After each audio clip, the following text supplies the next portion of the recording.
તો આપણે અભ્યાસ કરીએ છીએ ધોરણ 11 વિષય બાયોલોજી ચેપ્ટર નંબર 16 પાચન અને અભિશોષણ. છેલ્લા લેક્ચરમાં આપણે પાચક ગ્રંથિઓ વિશે અભ્યાસ કર્યો, બરાબર. હવેનો જે ટૉપિક છે એ આપણો છે પાચન. અહીંયા હું ટાઇટલ આપું છું પાચન. પાચનને આપણે કહીશું ડાયજેશન.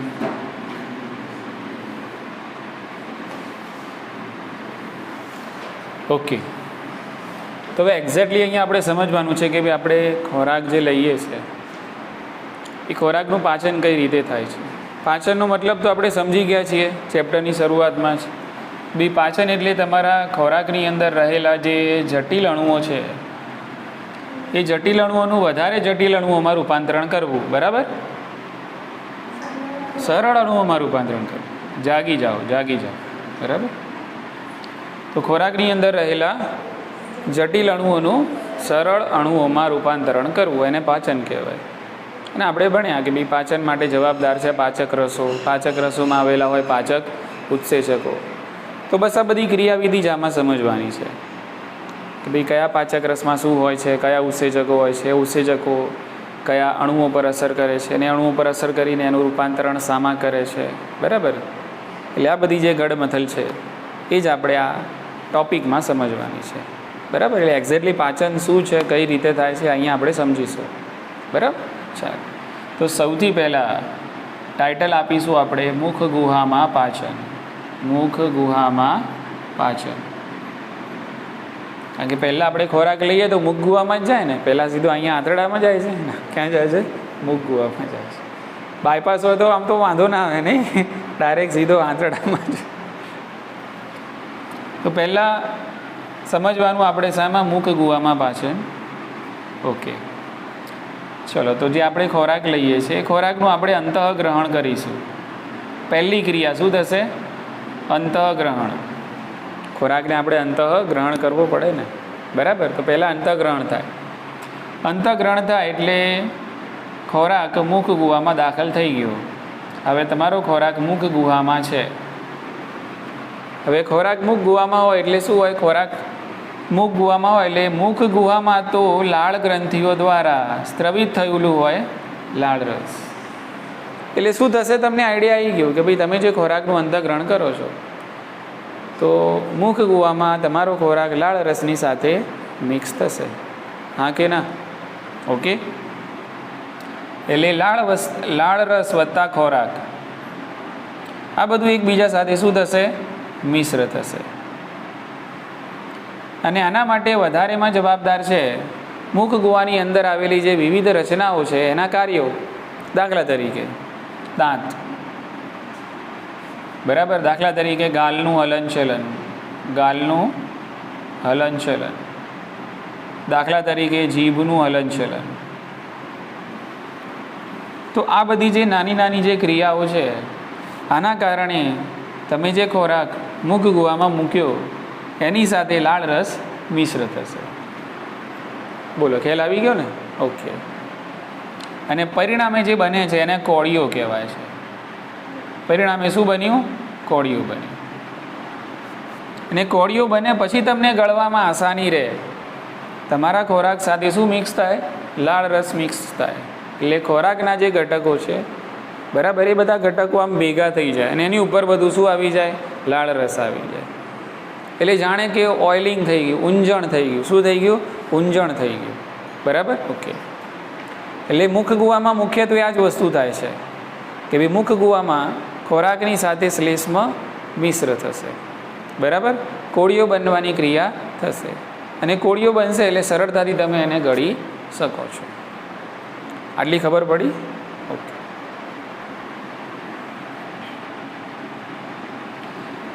હવે આ કોળીઓ બની ગયું એટલે કોળીઓને આપણે કોળીઓ છે એને ગળવાનું છે. ગળશું એટલે ક્યાં જશે?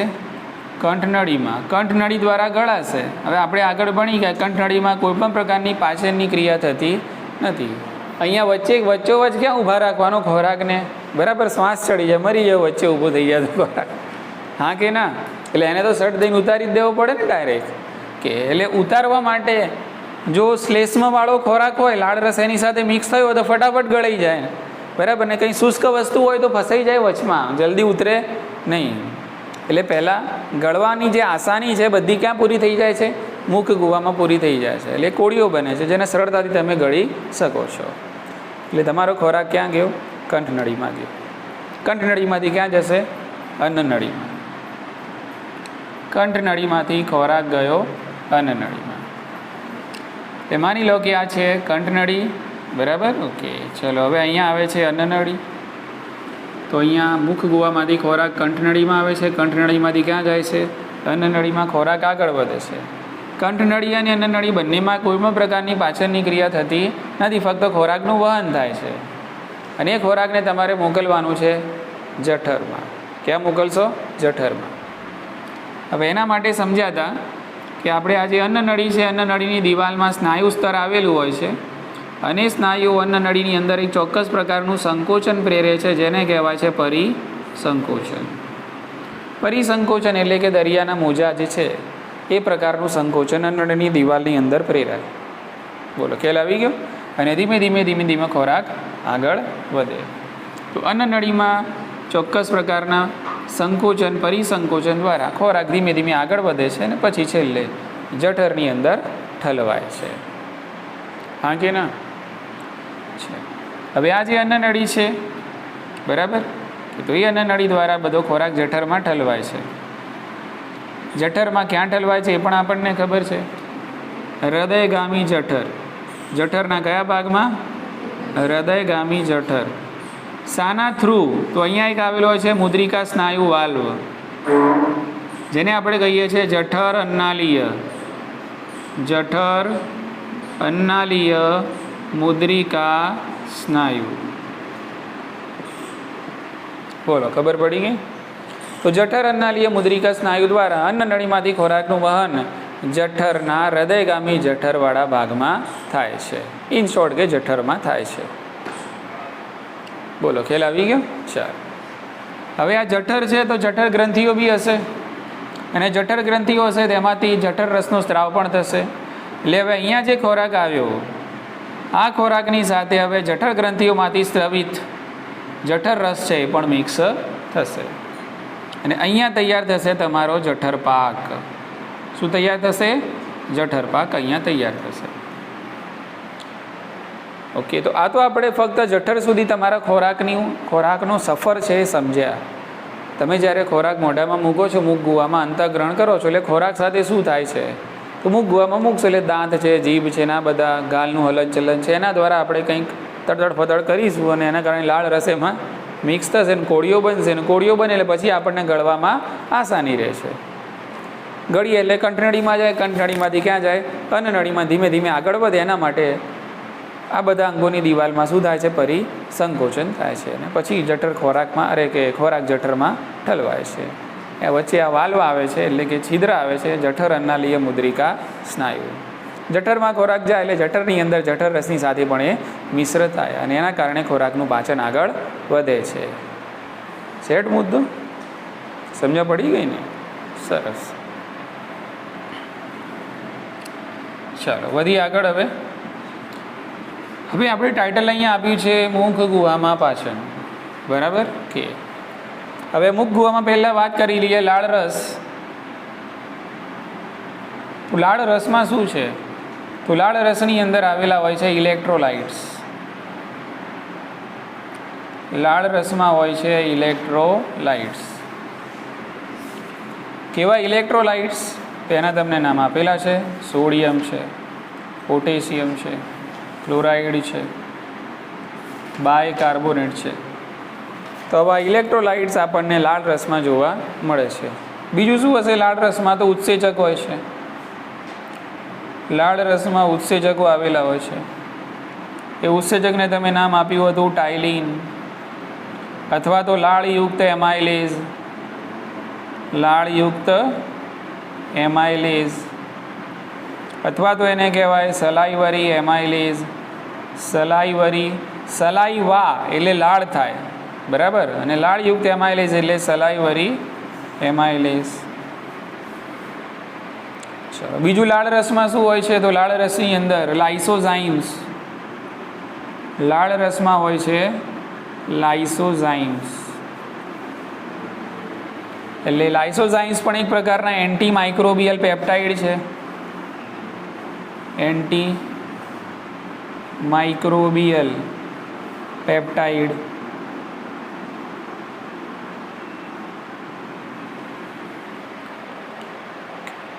બીજું પાણી તો હશે જ આની અંદર. લાળ રસમાં શું હશે? પાણી તો હશે જ. એટલે આ બધું થઈને બનાવે લાળ રસ. એટલે આ થઈ ગયું લાળ રસનું પેકેજ. શું કહેવાય આને? લાળ રસનું પેકેજ. બરાબર. લાળ રસમાં શું છે? તો પાણી છે, ઇલેક્ટ્રોલાઇટ્સ જેવા કે સોડિયમ, પોટેશિયમ ક્લોરાઇડ અને બાયકાર્બોનેટ. શું છે? ઉત્સેચકો પણ છે, લાઇસોઝાઇમ્સ પણ છે, શ્લેષ્મ પણ હશે. લાળ રસમાં શું હશે? શ્લેષ્મ. એટલે આ બધું આપણને લાળ રસમાં જોવા મળે છે. ખ્યાલ આવી ગયો કે હવે આ લાળ રસ તમારા ખોરાકની સાથે થશે મિક્સ. ક્લિયર કે હવે અહીંયા લાઇસોઝાઇમનું કાર્ય સમજવાનું છે કે લાઇસોઝાઇમ શું છે? તો એ લાળ રસમાં જોવા મળતું એન્ટી માઇક્રોબિયલ પેપ્ટાઇડ છે. એટલે ખબર પડી કે આપણને શું કરશે કે ખોરાક તમે લીધો હશે એની અંદર કદાચ સૂક્ષ્મજીવો હશે તો ત્યાં સૂક્ષ્મજીવો છે એનો નાશ થશે. એટલે પ્રતિ સૂક્ષ્મજીવી પદાર્થ પણ લાળ રસમાં હોય છે કે જે આપણને સૂક્ષ્મજીવોથી રક્ષણ આપે છે.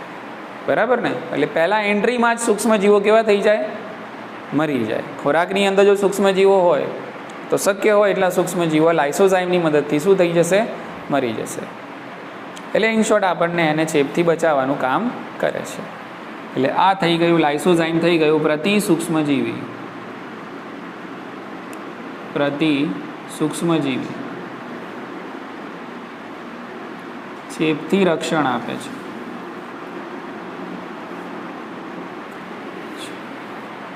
હવે આ ઉત્સેચક છે એનું આપણે કાર્ય સમજી લઈએ. તો ઉત્સેચકનું કાર્ય શું છે?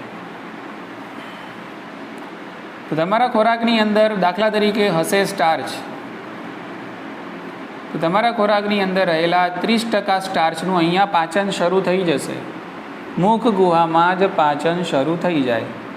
બરાબર? કારણ કે મુખ ગુહામાં છે ઉત્સેચક કયો? ટાઇલિન. ટાઇલિન એટલે કે એમાઇલેઝ, સલાઇવરી એમાઇલેઝ. તો એ લાળયુક્ત એમાઇલેઝ છે તમારા ખોરાકની અંદર રહેલા 30% સ્ટાર્ચનું પાચન કરશે અને સ્ટાર્ચનું રૂપાંતરણ કરશે માલ્ટોઝમાં. સ્ટાર્ચ શું છે? તો સ્ટાર્ચ છે પોલીસેકેરાઇડ. સ્ટાર્ચ છે પોલીસેકેરાઇડ. માલ્ટોઝ શું છે? તો એ થઈ ગયો ડાયસેકેરાઇડ. ડાયસેકેરાઇડ. એટલે લાળયુક્ત એમાઇલેઝે શું કર્યું? પોલીસેકેરાઇડનું શામાં રૂપાંતરણ કર્યું? ડાયસેકેરાઇડમાં. અથવા તો એમ કહેવાય સ્ટાર્ચનું શામાં કર્યું? માલ્ટોઝમાં. પણ તમારા ખોરાકની અંદર રહેલા કેટલા ટકા સ્ટાર્ચનું પાચન કરે છે? 30% સ્ટાર્ચનું પાચન કરે છે. બધા સ્ટાર્ચનું પાચન અહીંયા નહીં થઈ જાય, આગળ થશે. બરાબર? એટલે 25 થી 30%. આપણી બુકમાં 30% આંકડો આપેલો છે એટલે મેં 30% લખ્યું. તો ખોરાકની અંદર રહેલા 30% સ્ટાર્ચનું પાચન મુખ ગુહામાં લાળ રસમાં રહેલા લાળયુક્ત એમાઇલેઝ દ્વારા થાય છે, જેથી તેનું રૂપાંતરણ માલ્ટોઝમાં થાય છે. Starch polysaccharide, maltose disaccharide. અને અહીંયા ઉત્સેચકને જે પીએચ જોઈએ છે એ 6.8 પીએચમાં ઇષ્ટતમ કાર્ય કરે છે.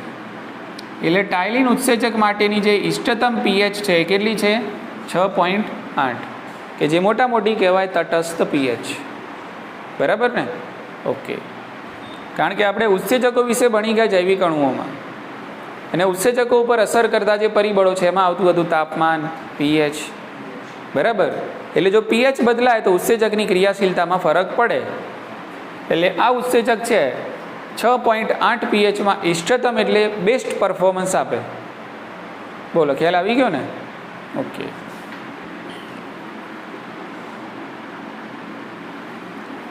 તો આટલું તમારે યાદ રાખવાનું મુખ ગુહામાં પાચન. શામાં યાદ રાખવાનું? મુખ ગુહામાં પાચન. એટલે મુખ ગુહામાં પાચન પૂછાય એટલે તમારે પહેલાં આ મુદ્દા લખવાના. બરાબર ને? જઠરવાળો મુદ્દો નહીં લખો તો ચાલશે, આટલા મુદ્દા લખવાના. એના પછી સીધું લાળ રસમાં શું હોય છે એ લખવાનું, અને પછી આમાં લાઇસોઝાઇમનું કાર્ય સમજાવવાનું અને આ ઉત્સેચકનું કાર્ય સમજાવવાનું. બરાબર? એટલે આ થઈ ગયું મુખ ગુહામાં પાચન. ક્લિયર? એટલે ખબર એ પડી કે ખોરાકનું પાચન ક્યાં શરૂ થઈ જાય છે? તો ખોરાકનું પાચન મુખ ગુહામાં જ શરૂ થઈ જાય છે. પહેલાં એન્ટ્રી લેવલે પાચન ચાલુ, બરાબર. પણ કોનું પાચન સૌથી પહેલાં શરૂ થાય છે? તો સ્ટાર્ચ. સ્ટાર્ચ શું છે? તો કાર્બોદિત. સ્ટાર્ચ શું કહેવાય? કાર્બોદિત. પોલિસેકેરાઇડ કાર્બોદિતનો જ એક પ્રકાર છે ને ભાઈ. કાર્બોદિતના પ્રકારો પોલિસેકેરાઇડ, ડાયસેકેરાઇડ, મોનોસેકેરાઇડ, આ બધા. હા કે ના? બરાબર, ઓકે. તો એવી રીતે અહીંયા તો સૌથી પહેલાં કોનું પાચન શરૂ થાય છે? આવો સવાલ પૂછાય છે. તો કોનું? કાર્બોદિતનું. બરાબર ને? અને ક્યાં શરૂ થઈ જાય છે? મુખ ગુહામાં શરૂ થાય છે. એટલે ખોરાકમાં તો બીજા ઘટકો પણ રહેલા હશે, લિપિડ પણ હશે, ન્યુક્લિક એસિડ પણ હશે, પ્રોટીન પણ હશે. તો એમનું અહીંયા પાચન થતું નથી, એનું આગળ જઈને પાચન થશે. બરાબર? બધું વારા પરથી વારો, તારા પછી મારો. એટલે પહેલો વારો કોનો આવ્યો? કાર્બોદિતનો આવ્યો. હા કે ના?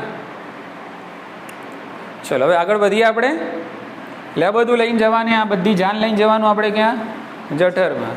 જઠરમાં ક્યાં? ત્યાં સ્વાગત થશે. જઠર રસ આપણું સ્વાગત કરશે. કોણ? જઠર રસ સ્વાગત કરશે. બરાબર, ઓકે. એટલે હવે ટાઇટલ હું આપીશ જઠરમાં પાચન. શું આપીશ? જઠરમાં પાચન.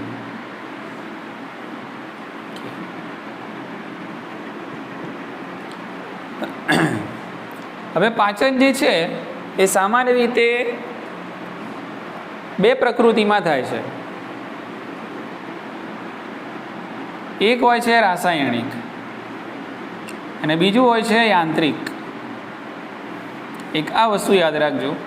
મુખ ગુહામાં પણ આવી જ રીતે હોય છે, જઠરમાં પણ આવી જ રીતે. ટૂંકમાં પાચન છે બે પ્રકૃતિથી થાય છે. રાસાયણિક પણ હોય અને યાંત્રિક પણ હોય. રાસાયણિક એટલે કેમિકલ ડાયજેશન, યાંત્રિક એટલે મિકેનિકલ ડાયજેશન. એટલે પાચન ફક્ત રાસાયણિક જ છે ના, રાસાયણિક પણ છે અને યાંત્રિક પણ છે.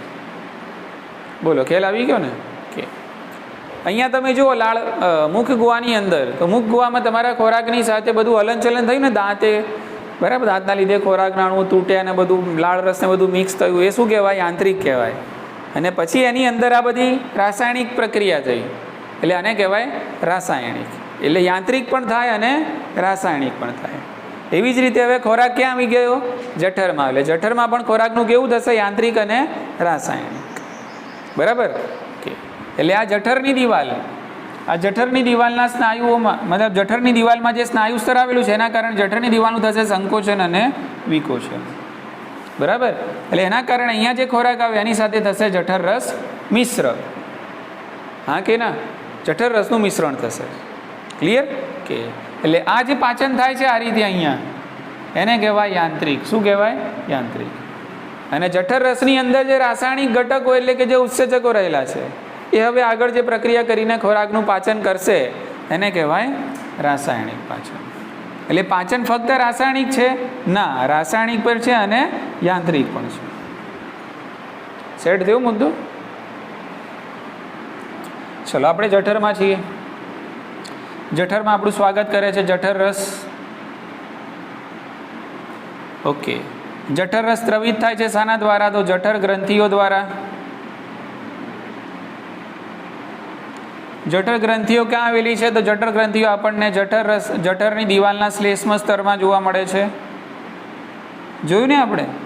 પાચન માર્ગની દિવાલનું સૌથી અંદરનું સ્તર એટલે શ્લેષ્મ સ્તર, અને જઠરના શ્લેષ્મ સ્તરમાં હોય જઠર ગ્રંથિઓ, અને જઠર ગ્રંથિઓ છે જઠર રસનો સ્ત્રાવ કરે.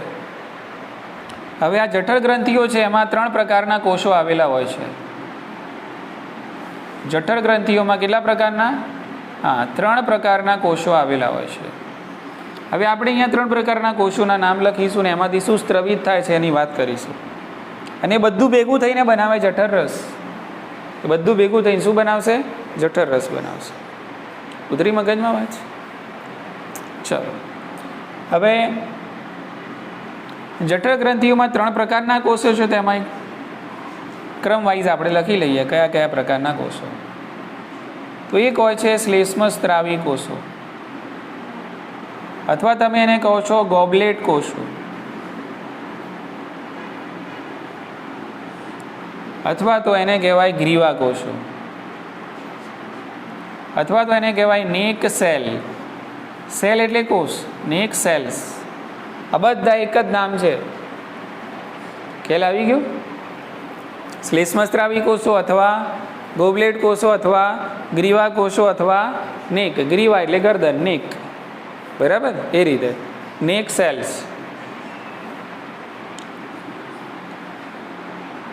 તો આ જે કોષો છે એમાંથી શાનો સ્ત્રાવ થશે? તો શ્લેષ્મનો સ્ત્રાવ થાય. એટલે જઠર રસમાં શું હોય છે?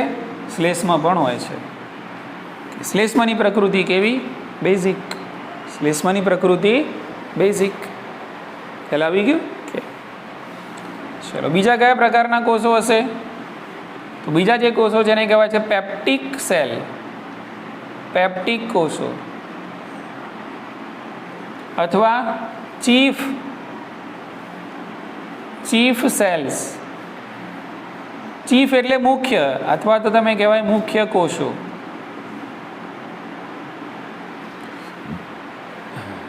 બોલો, ખ્યાલ આવી ગયો ને? ચલો, આ કોષોમાંથી શાનો સ્ત્રાવ થશે? તો નિષ્ક્રિય ઉત્સેચકનો સ્ત્રાવ થાય, જેને કહેવાય પેપ્સિનોજન.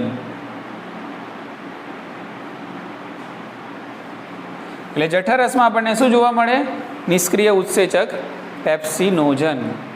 અને જેના પાછળ નોજન લાગે ને નિષ્ક્રિય જ હોય. યાદ રાખવાનું, એક મગજમાં ઉતારી લો આજીવન. નોજન આવ્યું એટલે કેવું હોય? નિષ્ક્રિય હોય. પેપ્સિનોજનમાંથી નોજન નીકળી જાય ને થઈ જાય પેપ્સિન, તો એ કહેવાય સક્રિય. બોલો, ખ્યાલ આવી ગયો ને? એટલે જઠર રસમાં શું હશે? નિષ્ક્રિય પેપ્સિનોજન. અને આનો સ્ત્રાવ શામાંથી થશે? જઠર ગ્રંથિઓમાં આવેલા પેપ્ટિક કોષો. ચીફ મિનિસ્ટર, એને મુખ્યમંત્રી, એવી રીતે મુખ્ય કોષો. ચીપ નહીં. ચીપ તો હલકું થઈ જાય, સસ્તું થઈ જાય, બરાબર? ચીપ નહીં. કેવા? ચીફ. બોલો, ઉતરી મગજમાં વાત? કે આને જાયમોઝન પણ કહેવાય છે. શું કહેવાય છે? જાયમોઝન.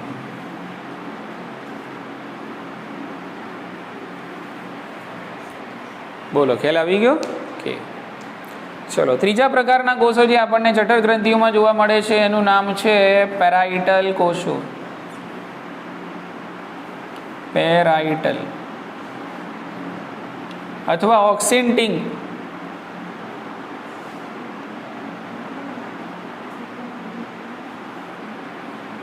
પેરાઇટલ કોષો અથવા તો ઓક્સિન્ટિંગ કોષો, બરાબર?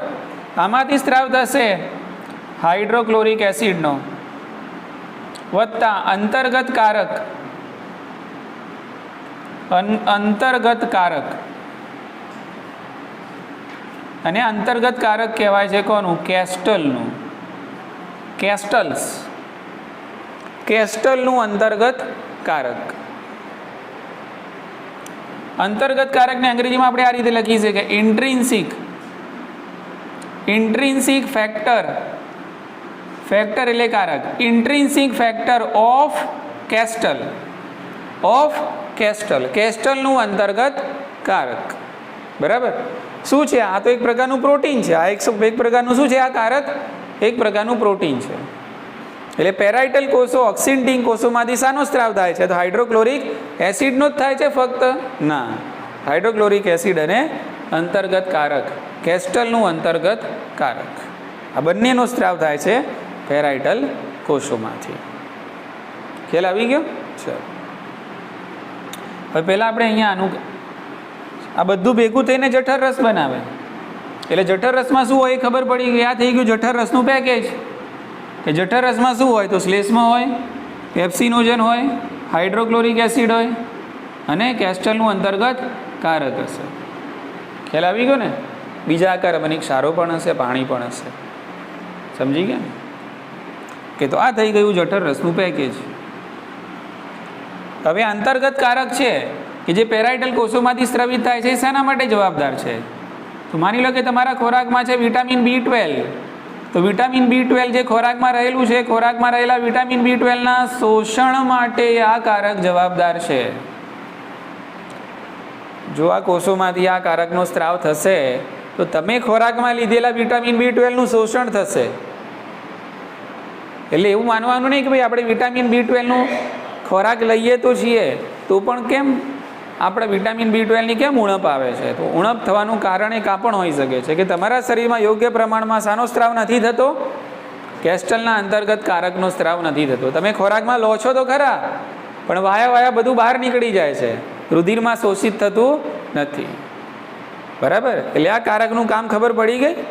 વિટામિન B12ના શોષણ માટે જવાબદાર છે. એટલે આના ઉપરથી એક કોમ્બો સવાલ આવેલો છે નીટની અંદર. બરાબર? ઓકે. હિમોગ્લોબિન HB જેને આપણે કહીએ છીએ હિમોગ્લોબિન, હિમોગ્લોબિનનું આપણા શરીરમાં જે સંશ્લેષણ થાય છે એના માટે મદદ કરે છે વિટામિન B12. કોણ મદદ કરે છે? Vitamin B12.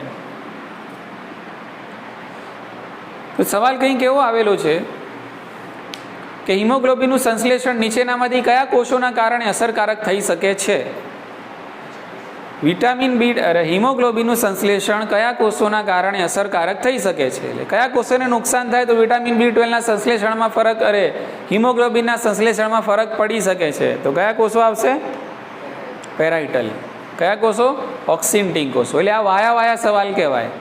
2 ચેપ્ટરના કોન્સેપ્ટ અહીંયા મિક્સ કરીને એક સવાલ પૂછ્યો તમને. હિમોગ્લોબિન વાળું તો રુધિરમાં આવશે, પરિવહન તંત્રમાં આપણે ભણીશું. એટલે એનો કોન્સેપ્ટ લીધો એક અને એક આનો કોન્સેપ્ટ લીધો, બંનેને મિક્સ કરીને એક સવાલ પૂછ્યો. એટલે આવી રીતે કોન્સેપ્ચ્યુઅલ સવાલ પણ આવે. જો ક્યાંથી ક્યાં તાર જાય છે તમે જુઓ. પૂછ્યું તમને શું? હિમોગ્લોબિનનું સંશ્લેષણ અસરકારક થાય છે નીચેનામાંથી કયા કોષોના કારણે? તો ઘણા બધા કોષોના નામ આપેલા હતા, એમાંથી એક કોષનું નામ હતું પેરાઇટલ ઓક્સિન્ટિંગ કોષ. એટલે ઓક્સિન્ટિંગ કોષને નુકસાન થાય તો અંતર્ગત કારક થાય રિલીઝ? સ્ત્રવિત થાય અંતર્ગત કારક? ના થાય. જેટલું જોઈએ એટલું થાય નહીં. અંતર્ગત કારક સ્ત્રવિત ના થાય તો વિટામિન B12નું શોષણ થાય? ના થાય. વિટામિન B12નું શોષણ ના થાય તો હિમોગ્લોબિન બને? ના બને. એટલે કનેક્શન સીધું આ કોષનું કોની સાથે આવી ગયું? હિમોગ્લોબિન સાથે. ઉતરી ગઈ મગજમાં વાત? ખ્યાલ આવે છે ને? એટલે આ રીતે પણ સવાલો આવતા હોય છે, ધ્યાન રાખવાનું. સવાલ ગમે તેમ તોડી મરોડીને ઉપર નીચે આગળ પાછળ આજુબાજુ ગમે ત્યાંથી પૂછાય, કોઈ પણ એંગલમાંથી પૂછે, પણ આપણે કોન્સેપ્ટ જો સમજેલા હશું તો એને આપણે જવાબ આપી શકશું. સેટ થયો મુદ્દો? ઓકે. તો ટૂંકમાં આ બધું છે જઠર રસ. બરાબર ને? અને આ જઠર રસ હવે તમારા ખોરાક ઉપર અસર કરશે, કારણ કે જઠર રસ મિક્સ થશે ને ખોરાકમાં. ઓકે. હવે જઠર રસની જે pH છે એ એસિડિક હોય છે. અને સમજો, અહીંયા હું તમને વસ્તુ સમજાવું, ધ્યાન રાખો. હવે આ ખોરાક આવે છે ઉપરથી અને નળીમાંથી, અહીંયાથી સ્રવિત થાય છે બધો જઠર રસ, અને આ જઠર રસ સાથે તમારો ખોરાક મિક્સ થાય છે. જઠર રસની pH એસિડિક છે. હવે એસિડિક pH હોવાના કારણે આ જે જઠરની દિવાલ છે એ જઠરની દિવાલમાં સૌથી અંદરનું સ્તર આપણે કહીએ છીએ શ્લેષ્મ સ્તર. કયું છે? હા. એટલે એસિડિક pHના કારણે આ શ્લેષ્મ સ્તરને નુકસાન થઈ શકે છે, પણ જઠર રસની અંદર આવેલું હોય છે શ્લેષ્મ. શું હોય છે? શ્લેષ્મ. ઓકે. અને શ્લેષ્મ અને બીજું એની સાથે બાયકાર્બોનેટ. શ્લેષ્મની સાથે કયા આયનો? બાયકાર્બોનેટ. તો શ્લેષ્મ અને કોણ? બાયકાર્બોનેટ. આ શું કરે? જઠરની દિવાલનું આ જે શ્લેષ્મ સ્તર છે એનું ઊંજણ કરે એટલે આ જે એસિડ છે, એસિડના કારણે આ જઠરનું જે શ્લેષ્મ સ્તર છે એને નુકસાન થાય નહીં. બોલો, ખ્યાલ આવી ગયો ને? કારણ કે શ્લેષ્મ રહ્યું બેઝિક. બરાબર? એટલે શ્લેષ્મ અને બાયકાર્બોનેટના કારણે આ જઠરની દિવાલનું જે અંદરનું સ્તર શ્લેષ્મ સ્તર છે એનું ઊંજણ થઈ જાય. ઊંજણ થાય એટલે આ જઠર રસ છે એની એસિડિકતાના કારણે આ દિવાલને નુકસાન થાય નહીં. બાકી જઠર રસની pH હાઈલી એસિડિક હોય છે, ખૂબ જ ઊંચી એસિડિકતા ધરાવે છે, ખૂબ જ ઊંચી અમ્લતા ધરાવે છે. બરાબર ને? અને એનું જે એસિડ હોય છે એની pH એટલી હોય છે કે તમે અહીંયા મૂકો ને એનું ટીમ્પું એક, તો અહીંયાથી આમ બહાર નીકળે એટલી pH હોય છે.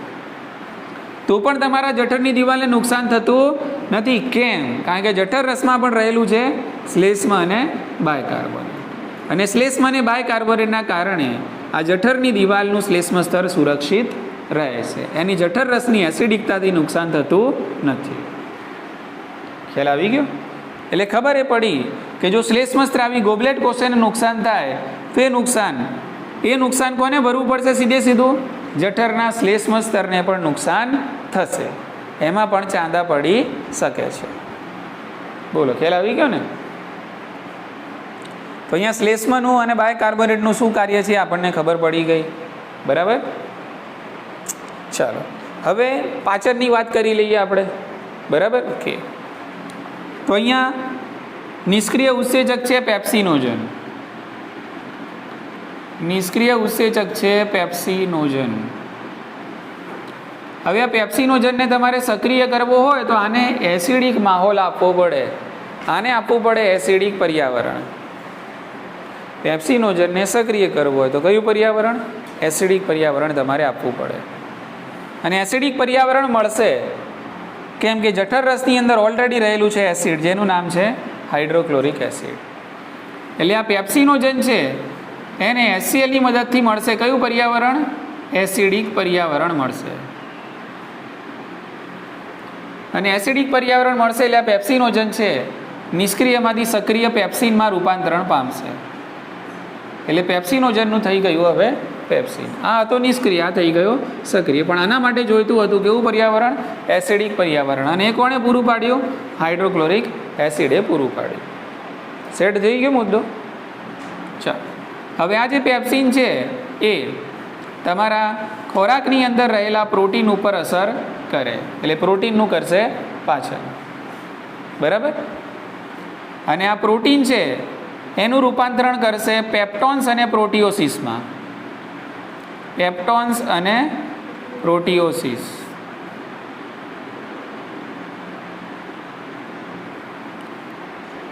તો પ્રોટીન ઉપર કોણે અસર કરી?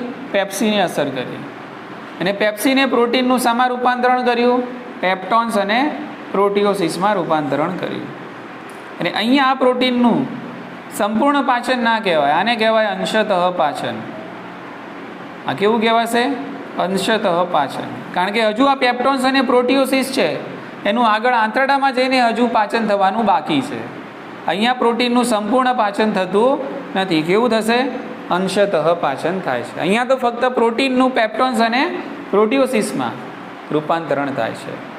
હજુ આગળ આંતરડામાં પાચન થવાનું બાકી છે. બોલો, ઉતરી ગઈ મગજમાં વાત? બોલો, આ કિસ્સો ખબર પડી ગઈ આખો? ઓકે.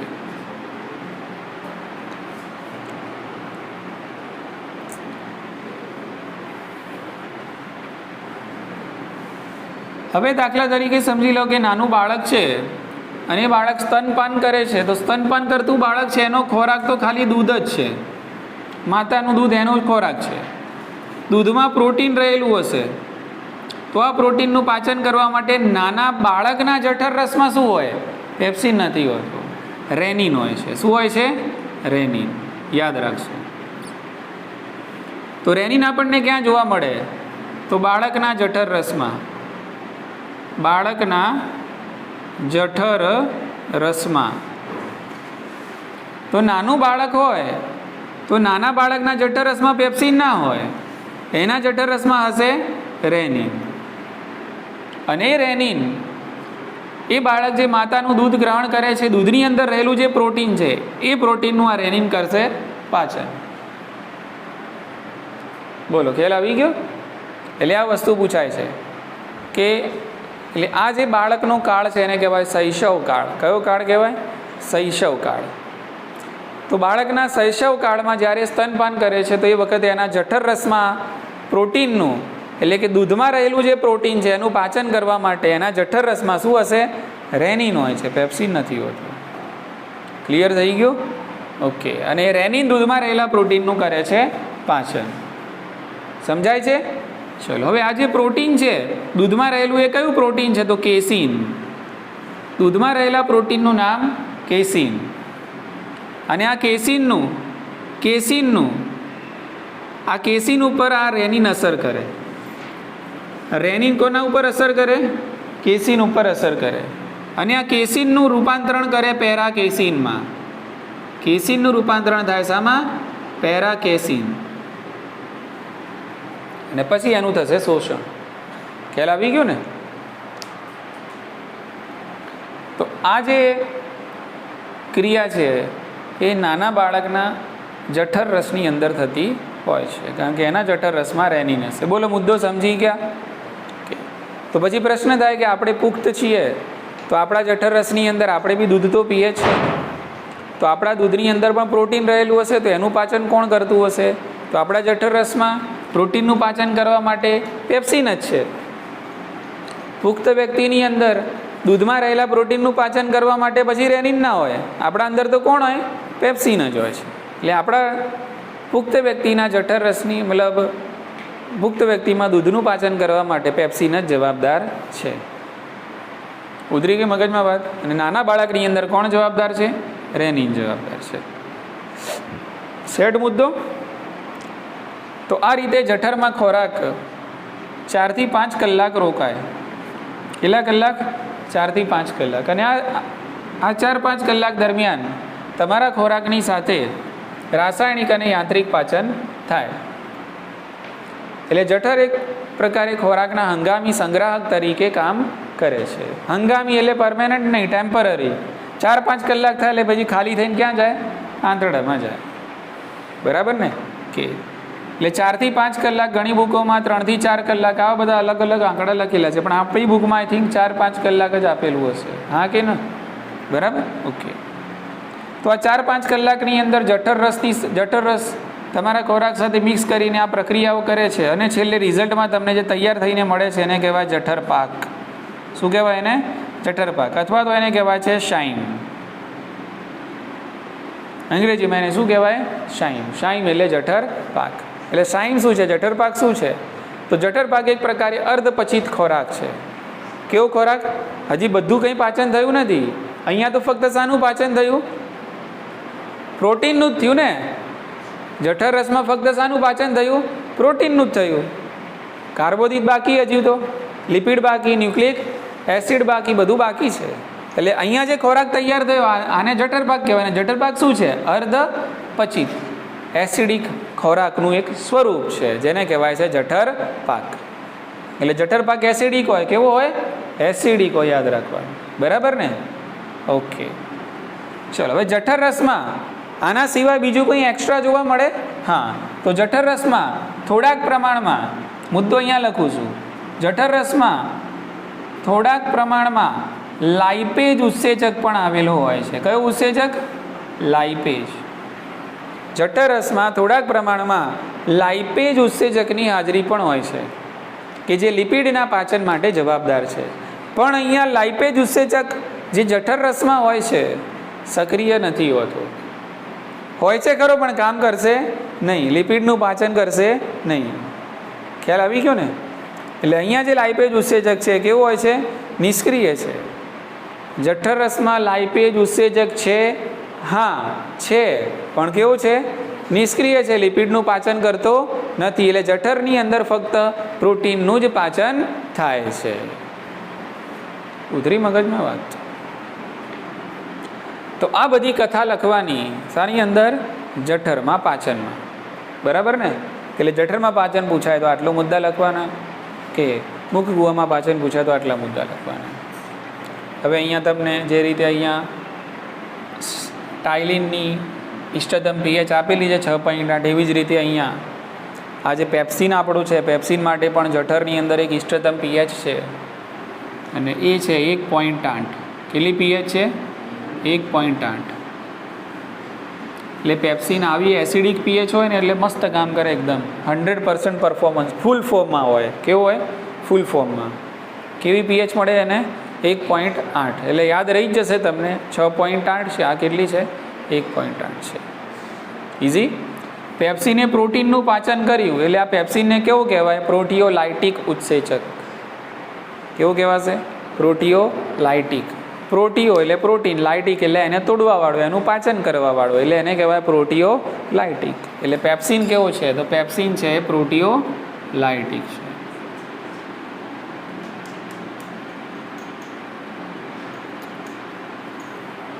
તો અહીંયા તૈયાર થઈ ગયું જઠર પાક. હવે આ જઠર પાક છે ક્યાં જવાનું? આ ની જઠર વાલ્વ. બરાબર? મુદ્રિકા સ્નાયુ, ની જઠર વાલ્વ મુદ્રિકા સ્નાયુ છે, એના દ્વારા હવે જવાનું નાના આંતરડાના પ્રથમ ભાગમાં, એટલે કે પક્વાશય. અને જ્યારે પક્વાશયમાં જશે એટલે એના ઉપર હવે બીજા 3 પાચક રસો છે એટેક કરશે. આંત્રરસ, પિત્તરસ અને સ્વાદુરસ. એટલે તમારા ખોરાકનું ત્યાં થશે સંપૂર્ણ પાચન. કમ્પ્લીટ ધુલાઈ થઈ જશે ત્યાં. કોની? ખોરાકની. બોલો, ખ્યાલ આવી ગયો ને? ઓકે. તો એ ધુલાઈ કેવી થાય છે આપણે હવે નેક્સ્ટ લેક્ચરમાં અભ્યાસ કરીશું. તો આજે આપણે આટલું રાખીએ.